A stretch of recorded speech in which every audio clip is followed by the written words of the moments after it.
ঈদের আগে মানিকগঞ্জ পৌর এলাকার বিভিন্ন সড়কে ড্রেনেজ সহ মেরামতের জন্য খোঁড়াখুঁড়ি চলছে। যানজট সহ নানা সমস্যায় জর্জরিত পৌরবাসী। দর্শক, এই বিষয়ে বিস্তারিত তথ্য জানাতে মানিকগঞ্জ থেকে এবার যুক্ত হবেন আমাদের সহকর্মী আব্দুল আলিম। আলিম, আপনি আমাদের জানাবেন যে আপনার কাছে সর্বশেষ কি তথ্য রয়েছে, বিস্তারিত জানাবেন। ধন্যবাদ লাবণী।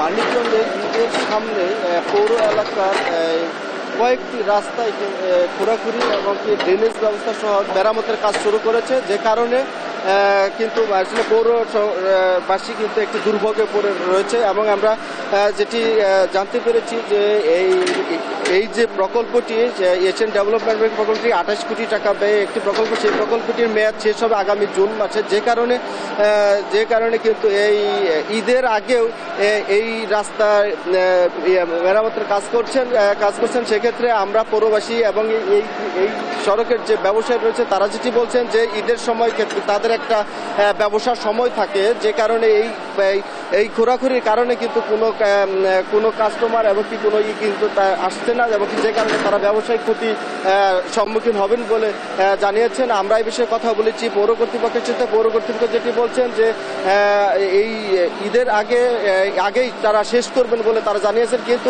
স্থানীয় পৌর বাসিন্দারা যেটি বলছেন